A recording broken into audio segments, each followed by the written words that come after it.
அனைவருக்கும் வணக்கம். ஒரு விஷயம் சொல்றேன். இப்போ நம்ம நாட்டு பாட்டை ஒரு கண்ட்ரியோட பிரசிடென்ட் இன்னொரு கண்ட்ரியோட president, somebody like Russian president and American president, அவங்க ஸ்டெப் போட்டால் எப்படி இருக்குன்னு நாங்கள் நினச்சி பார்த்தா அதெல்லாம் நடக்காத காரியம். இந்த நடக்காத காரியத்துக்கு நாங்கள் ஆர்டிஃபிஷியல் இன்டெலிஜென்ஸ் யூஸ் பண்ணி அதில் வீடியோ தயார் பண்ணி ரசிக்கிறோம். நான் எதுக்கு சொல்கிறேன்னா, எனக்கு ஒரு ஆசை இருக்கு. 2 பேர் இருக்காரு. அவர் ரொம்ப கோவத்தில் கத்திட்டு ரொம்ப ஆக்கிரகமாக பார்த்தா எப்படி இருக்கும்னு பார்க்கறதுக்கு எனக்கு ஆசையாக இருக்கு. பட் அது நடக்காத காரியம். அதுக்கு தான் நான் ஏஐ ரிசார்ட் பண்ணணும். அவர் தான் ஒருத்தர் நம்ம சித்ரா மேடம் சிங்கர், இன்னொருத்தர் ஏஎம் ரத்னம் சார். ஏன்னா அவர் கோபமாக பார்க்கறதுனா இதற்கும் பார்க்கல, அவர் கோபமே வராது. அவர் வந்தாலும் அவர் காமிக்க மாட்டாங்க, ரொம்ப சாந்தமூர்த்தியாக இருப்பார். அவர் AM Rathnam is the hero of the movie. அவருக்கு தான் நான் சக்சஸ் வரணும்னு ஆண்டவனை வேடிக்கிறேன். Rathnam garu, all the best sir. This movie is going to be a hit and I'll be the most happy person for you. இப்போ நீங்க கேளுங்க, என்ன கேட்டீங்க சார்? ஒரு படம் நடக்கும்போது உழைக்கிறது அது ஒரு பக்கம், படம் முடிஞ்சதுக்கு அப்புறமா ஒவ்வொரு பாடல் வெளியீட்டுக்கும் ஒட்டுமொத்த இசைக்கலைஞர்களை பாடகர்களை கூட்டிட்டு வந்து ஹைதராபாத்ல, சென்னையில எல்லா இடத்துலையும் பாட வச்சு மக்களை மகிழ்விக்கணும். அதே நேரத்துல இந்த படத்தை கொண்டு போய் சேர்க்கணும்னு நீங்க போடுற உழைப்பு பின்னாடி இருக்கிற ரகசியம் ஒன்றும் இல்லைங்க. நம்ம பாடல்கள் எல்லாம் இன்னும் நல்ல பேர் சம்பாதிக்கணும்னு ஒரு ஆசையோடு இருக்காங்க. அவர் இப்போ என்ன சொன்னாலும் கேட்பாங்க. அதனால தான் நான் எப்போவுமே ஆஸ்பிரண்ட்ஸ் கூட ஒர்க் பண்ணுறது ரீசன் என்னன்னா, அவர் ஃபுல் லைஃப் கொடுத்து வேலை செய்வாங்க.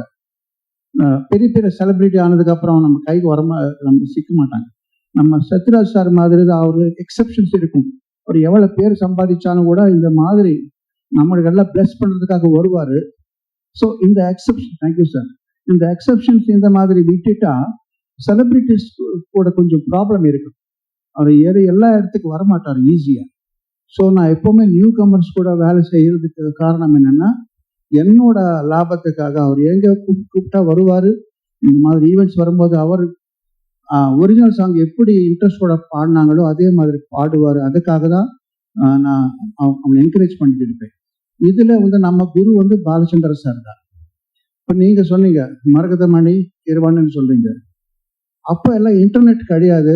சார் சொன்னாங்க, பாலச்சந்திர சார், மரகதமணி கீரவாணி தான் உங்க பேர், இதில் மரகதமணி தமிழ் மாதிரி சவுண்டிங் இருக்கு, ஸோ அது வச்சுக்கலாம், கீரவாணி மறந்துடுன்னு சொன்னாங்க. அவர் சொன்னார், நான் பண்ணிட்டேன். அப்போ எல்லாம் இன்டர்நெட் இல்லை. இப்போ இன்டர்நெட் ரொம்ப பிரமாதமாக வந்திருக்கு. அவர் தான் இவர் தான் அவர்னு எல்லாருக்கும் தெரியும். ஸோ இப்போ அந்த கன்ஃபியூஷன் இல்லை. பட் எது இருந்தாலும் அந்த பேரை வச்சு என்னை ரொம்ப என்கரேஜ் பண்ணுறதுக்கு Balachandra sir wherever he is, he will be in my heart. இன்னொரு விஷயம், ரொம்ப நாள் முன்னாடி 28 years முன்னாடி ஏபி முரளியன் ஒருத்தர் இருக்கார். அவர் ஒரு ஸ்டூடியோ வச்சிருக்காரு சென்னையில். அந்த ஸ்டூடியோவில் கொண்டாட்டம் என்ற படத்துக்காக KS ரவிக்குமார் சார் ரெக்கார்டிங் நடக்குது. அவர் வந்தார். KS ரவிக்குமார் வந்துட்டு ஏதோ ஒரு டாபிக் வந்தது. இந்த சவுண்ட் நல்லா வரலையா, அந்த சவுண்ட் நல்லா வர டாபிக் வந்தது. அப்போ மிக்சிங் அண்ட் மாஸ்டரிங் பற்றி ஒரு டாபிக் வந்தது.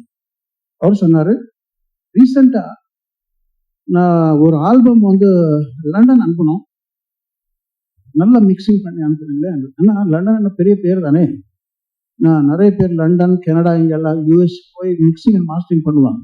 நம்ம ஊரில் ரெக்கார்ட் பண்ணுவார், சென்னையில் அங்கே மிக்சிங் பண்ணுவார். அந்த ஆல்பம் எடுத்துட்டு வந்தால் எல்லாம் பிளாண்ட் ஆயிருக்கு, ஒன்றுமே சத்தம் வரலையே, சத்தம் வர வேண்டிய இடத்துல சத்தம் வரலையே. அவர் சொன்னார், 5 star ஹோட்டலில் எது சாப்பிட்டாலும் ஒரு மாதிரி இருக்கும், பிளாண்ட் ஆகிருக்கும். ஏன்னா அங்கே ஃபாரினர்ஸ் வருவார், அவங்களுக்கு ஏற்ற மாதிரி தான் அவர் பண்ணுவார். அதில் நம்ம ஸ்ட்ரீட் ஃபுட்டு பாருங்கள், எவ்வளோ உப்பு காரம் நல்லா இருக்குன்னு, அந்த மாதிரி தான் வேணும். அப்போ அவர் நம்ம கல்சோன் மேலே இப்படி காமிச்சார். எக்ஸாம்பிள், நீங்கள் ஒரு பீட் கொடுக்குறீங்க, அப்படி ஒரு பீட் வரணும். அது அவங்க எல்லாம் ஃபிளாட் பண்ணிட்டு ரெட் பல்ப் எரியுதே, அதான் அப்படி டெக்னிக்கலா பண்ணக்கூடாது, இங்க வந்து வெடிக்குது, இங்க ஸ்பீக்கர் போயிடும், அப்படியெல்லாம் நினைச்சு அவர் பிளான் பண்ணிடுறாரு. அப்படி பண்ணக்கூடாதுன்னு சொல்லி அவர் கன்சோல் மேல கை வச்சு காமிச்சார் ரவிக்குமார். இப்படி பண்றாரு. இந்த ஃபேடர் வந்து மேல தூக்குறாரு, அது உடைஞ்சு போயிடுமோன்னு பயம் இருக்கு. அப்படி பண்ணாதான் நமக்கு எல்லாம் நம்ம எஃபெக்டே வரும்னு சொல்றாரு. ஸோ அந்த எஃபெக்ட் இந்த படத்தை நான் கொடுத்துருக்கேன். ஏன்னா இவர் பவர் ஸ்டார் பவன் கல்யாண் சொல்லுவார், அந்த பவர் வெளியில வரணும்னா அந்த மாதிரி மிக்சிங் பண்ணாதான். நமக்கு எல்லாம் டெக்னிக்காலிட்டி பார்க்கக்கூடாது, அதெல்லாம் வேற விஷயம். நமக்கு இங்க பவர் தான் வேணும், ஓன்லி பவர், இந்த எஃபெக்ட் தான் வேணும். அந்த எண்ணத்தோடு நான் ஒர்க் பண்ண படம் இது. முக்கியமான விஷயம் என்னன்னா, நான் நல்லா பண்ணேன் சொல்றேன். நல்லா பண்றது ஒரு விஷயம், நல்லா பண்ண விடுறது ஒரு விஷயம். ஸோ அதுதான் director.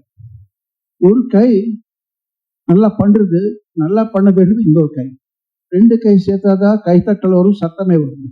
Jothi, thank you for allowing me to do whatever I wanted to do. So இந்த படம் நல்லா சக்சஸ் ஆகி நம்ம ரத்னம் சாருக்கு நல்ல பேர், நம்ம பணம் கூட எடுத்துட்டு வரணும்னு ஆசைப்படுறேன். எல்லாருக்கும் வணக்கம், நன்றி.